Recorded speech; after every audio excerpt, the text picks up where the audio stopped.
Hey hi guys, good evening. Welcome to my YouTube channel MS education. I hope आप सभी अच्छे होंगे अपने घर पे।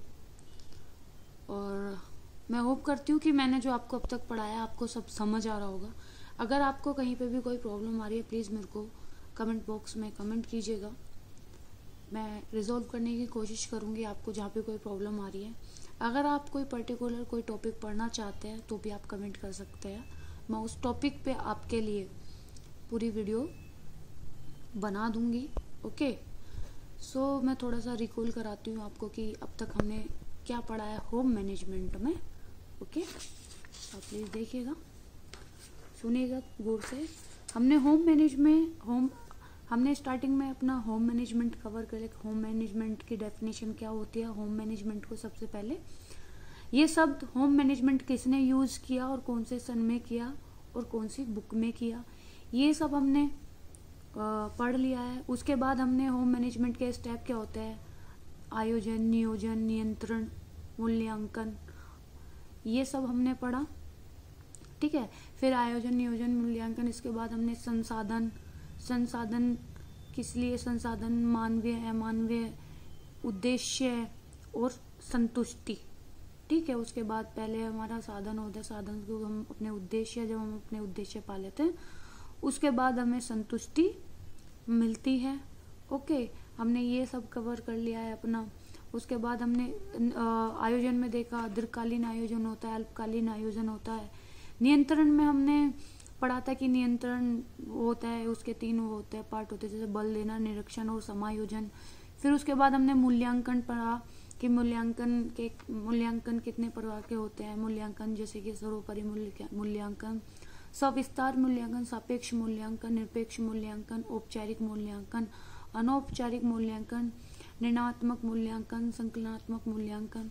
उसके बाद हमने निर्णय प्रक्रिया पढ़ी, डिसीजन मेकिंग पढ़ा। उसके बाद उत्प्रेरक के तत्व पढ़े, मोटिवेशनल फैक्टर हमने पढ़े। ओके, मोटिवेशनल फैक्टर के बाद अब जो हम पढ़ रहे हैं वो हम रिसोर्स पढ़ रहे हैं, संसाधन, जो कि अब हमारा होगा जो मैंने स्टेप बताया, जैसे कि संसाधन होते हैं, उद्देश्य और फिर संतुष्टि। ठीक है, तो आज हम पढ़ने वाले हैं संसाधन। आई होप आपको अच्छे से समझ आ रहा होगा। तो हम स्टार्ट करते हैं। ठीक है, अगर आपको कहीं पे मिला हुआ मतलब दिखे संसाधन लिखा हुआ है या फिर रिसोर्स हो गया या फिर साधन हो गया, ये सब क्या है, ये सब एक ही बात है। आपको ये बताना है कि ये सब एक ही है और किसी भी साधन के उद्देश्य की प्राप्ति, बिना किसी साधन के उद्देश्य की प्राप्ति नहीं होती है। ठीक है, तो थोड़ा सा इसके बारे में पढ़ते हैं। ओके, गृह प्रबंधन में लक्ष्य एवं मूल्य को सफलतापूर्वक प्राप्त करने के लिए तथा सभी सदस्यों की आवश्यकताओं को पूर्ण करने के लिए परिवार के साधनों या संसाधनों की आवश्यकता होती है। इन्हीं साधनों को उपयोग कर व्यक्ति लक्ष्य को पूरा करता है। ओके, तो क्या होता है, जो हमारे संसाधन होते हैं, इन संसाधन का उपयोग करके ही हम अपने उद्देश्य की क्या करते हैं, पूर्ति करते हैं। और जब हमारे उद्देश्य की पूर्ति हो जाती है तो हमें क्या मिलता है, तब हमें उद्देश्य मिलता है। ओके, तो संसाधन कुछ भी हो सकता है।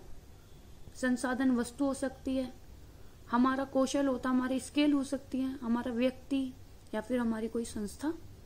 ठीक है, तो संसाधन कुछ भी हो सकता है। पारिवारिक संसाधनों का प्रयोग तभी संभव है जब घर का संचालन करने वाले को पारिवारिक साधनों की जानकारी हो तथा वह उन साधनों का उपयोग करने में निपुण हो। तो बेसिकली क्या है कि पारिवारिक जो संसाधन का प्रयोग तभी होता है कि जब घर का जो संचालक, जो घर को चलाता है, जो डिसीजन मेकिंग होता है, जो मैनेजमेंट करता है, उसको पता हो कि कौन सा जो संसाधन है, जो साधन है वो उसको कैसे उपयोग करना है उसमें वो निपुण होना चाहिए, उसमें वो गुण होना चाहिए, उसमें वो कौशल होना चाहिए। ठीक है, कि उस वस्तु को मुझे कैसे यूज करना है, उस संसाधन को मेरे को कैसे यूज करना है। ठीक है, तभी क्या होता है, तभी हमारे जो संसाधन होते हैं, पारिवारिक संसाधन होते हैं, तभी उनका प्रयोग करना संभव होता है, जब आपको जानकारी होती है कि इस साधन को हमें कैसे प्रयोग में लाना है। ओके, एक मिनट। तो उसके बाद हम आगे पढ़ते हैं कि हमारे जो प्राप्ति के जो वो होते हैं, संसाधन होते हैं, वो कौन कौन से हो सकते हैं। ओके, तो जो हमारे प्राप्ति के जो संसाधन है, वो वस्तु भी हो सकती है, कौशल भी होता है, व्यक्ति भी हो सकता है, संस्था भी हो सकती है। तो उद्देश्य तक पहुंचने में जो हेल्प करेंगे वो कौन कौन से हो सकते हैं, आपसे कोई पूछा जाए तो वो वस्तु भी हो सकती है, हमारे स्किल भी हो सकता है, हमारे कौशल, गुण, व्यक्ति, संस्था। ओके, ये सब हेल्प करते हैं हमारे उद्देश्य तक पहुंचने में। ओके, अब आगे हम पढ़ेंगे कि संसाधन कितने प्रकार के होते हैं। ओके,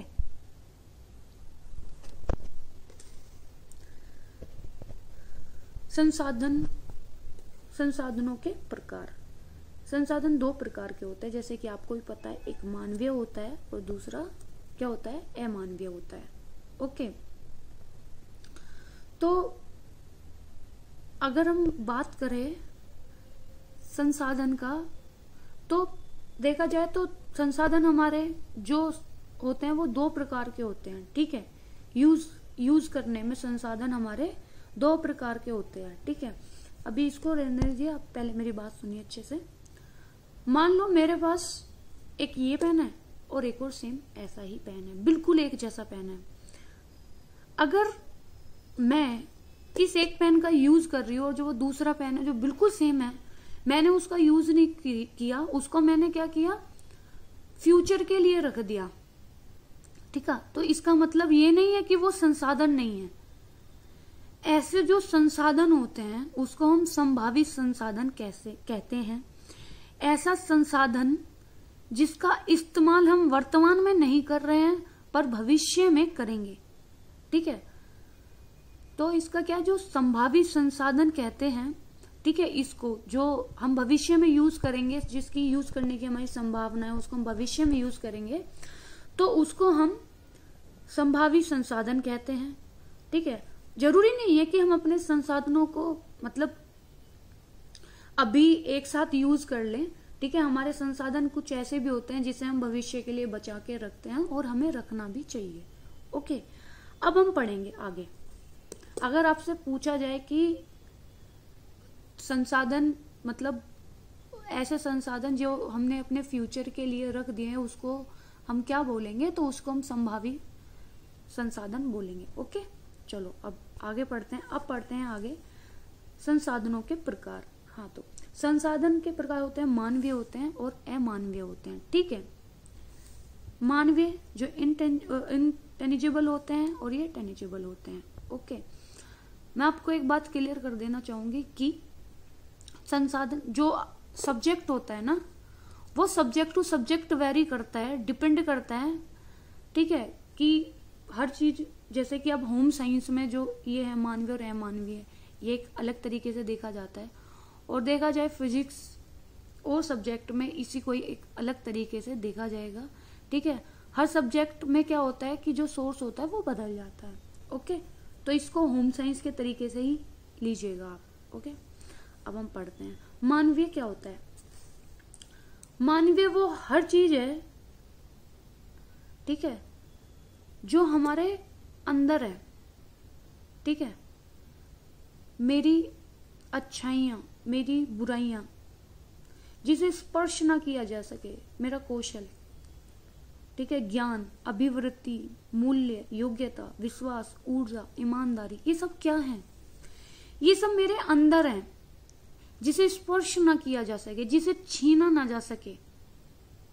ओके, जिसे देखा ना जा सके, जिसे चुराया ना जा सके, वो सब क्या है, वो सब मानवीय है। ठीक है, जिसे ना हम देख सकते हैं, ना जिसे छू सकते हैं, ना चुराया, जिसे हम ना चुरा सकते हैं, ठीक है, ये सब क्या है, वो मानवीय है। अब हम अमानवीय की बात करते हैं। अमानवीय वो हर चीज है जिसे हम छू सकते हैं, जिसे हम देख सकते हैं, जिसे हम चुरा सकते हैं, ठीक है, जैसे धन हो गया, हॉस्पिटल, पुस्तकालय, घर की कोई वस्तु या फिर इत्यादि। इसे हम चुरा भी सकते हैं, इसे हम देख भी सकते हैं, इसको हम छीन भी सकते हैं। तो ये सब क्या है, ये सब हमारे अमानवीय में आते हैं, ठीक है। अगर कोई हमसे पूछे मानवीय और अमानवीय में क्या आता है, ठीक है, तो आप उसको कैसे देखोगे, ठीक है, उसको कैसे आप रखोगे, ओके। तो आप बोलोगे जो अमानवीय है वो हमारे क्या होते हैं, उसे हम छू सकते हैं, देख सकते हैं, छीन सकते हैं। आपकी कोई वस्तु है तो हम उसे छीन भी सकते हैं। हम हॉस्पिटल है, हम देख पा रहे हैं, पुस्तक है, ये भी देख पा रहे हैं, घर है, देख पा रहे हैं, आपके हाथ में फोन होगा, आप उसे देख पा रहे हो ना। तो वो सब क्या है, वो सब हमारे नॉन ह्यूमन है और उसे हम देख सकते हैं, वो हमारा अमानवीय है, ठीक है। उसके बाद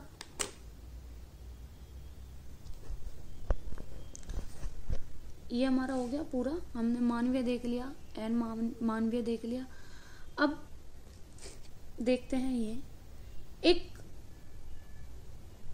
समय जो है, ठीक है, समय एक ऐसा संसाधन है जिसे निकिल एवं डार्सी ने अमानवीय परंतु ग्रोस एवं कैंडल ने मानवीय माना है, ओके। अब इसे ध्यान से पढ़ो, सुनो।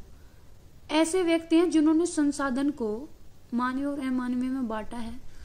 तो पहला नाम अगर किन्हीं का आता है तो ग्रास एवं कैंडल है, ओके, और दूसरे निकिल एवं डार्सी हैं। इन दोनों ने ही संसाधन को दो भागों में बांटा है। आपसे पूछा जाए संसाधन को दो भागों में किसने बांटा है, तो आप बोलोगे कि ग्रास एवं कैंडल एवं निकिल एवं डार्सी ने संसाधन को दो भागों में बांटा है। दोनों ने एक ही बात कही है, दोनों की बात में केवल एक ही चीज का अंतर है, वो है समय, ठीक है। एक ने समय को मानवीय कहा है और दूसरे ने समय को अमानवीय कहा है। तो जिन्होंने समय को मानवीय कहा वह ग्रास एवं कैंडल है, और जिन्होंने अमानवीय कहा है वो निकिल एवं डार्सी हैं। अगर आपको इसको याद करने में थोड़ा सा कंफ्यूज आप हो जाते हैं, तो आप समय को आप मानवीय ऐसे रख लीजिए जैसे कि कैंडल है, कैंडल क्या है, मानवीय है, आप इसको ऐसे याद कर लीजिए। निकिल एवं डार्सी है मानवीय, और कैंडल को कौन बनाता है, मानवीय बनाते हैं। तो आप ऐसे याद कर लीजिए कि समय अगर कहीं भी आता है तो आप एकदम से ग्रास एवं कैंडल का नाम ले ला कि कैंडल क्या है, वो मानवीय है। तो इन्होंने समय को मानवीय बोला है और निकिल एवं डार्सी ने अमानवीय बोला। आई होप आपको अच्छे से समझ आया होगा, ठीक है। कि अगर आपसे पूछा जाए, ठीक है, कि सपोज दैट कि आपको एक क्वेश्चन मिला है कि आप ये बताइए कि इसमें से कि जो निकिल एवं डार्सी हैं इन्होंने समय को अमानवीय कहा है या मानवीय कहा है, तो आप क्या बोलेंगे, निकिल एवं डार्सी ने क्या बोला है, अमानवीय, ठीक है। और अगर आपसे पूछा जाए कि अकॉर्डिंग टू जो समय है, अकॉर्डिंग टू ग्रास एवं कैंडल जो समय है उसको उन्होंने क्या बोला है, तो आप बोलोगे उन्होंने कैंडल, मैंने अभी क्या बताया, कैंडल क्या है, मानव ने बनाई, तो क्या हो गया, समय मानवीय हो गया, ओके। और अगर आपसे सिर्फ ऐसे ही क्वेश्चन पूछा जा रहा है कि अमानवीय बताइए क्या है, और आपको दे दिया गया दृष्टिकोण, अभिवृत्ति, समय और परिश्रम, तो जो समय होगा ना वो 100% अमानवीय होता है। अगर आपको पर्टिकुलर इन दोनों का नाम ना देकर पूछा जाए, ओके, अगर आपसे इनका नाम नहीं दिया है जो ग्रास निकिल एवं डार्सी का, तो जो समय होगा वो 100% क्या होगा, अमानवीय में रखा जाएगा। और दूसरा, एक एक वैसे सबसे ज्यादा जो अपवाद में आता है वो आता है ऊर्जा आपका, क्योंकि कभी इसको मानवीय में काउंट किया जाता है, कभी इसको अमानवीय में काउंट किया जाता है। ठीक है, ऐसे ही ऊर्जा में भी ऐसे ही है कि ऊर्जा को कभी अमानवीय और कभी मानवीय, बट ऊर्जा क्या है, इसको ये बहुत बड़ा अपवाद है। ठीक है, तो ऊर्जा का ये है जो कि हमारी इसमें आ जाती है मानवीय में, बट इसको कभी अमानवीय में रखा जाता है, कभी मानवीय में रखा जाता है। ओके, आई होप आपको समझ आया होगा। आगे की क्लास हम नेक्स्ट वीडियो में कंप्लीट करेंगे।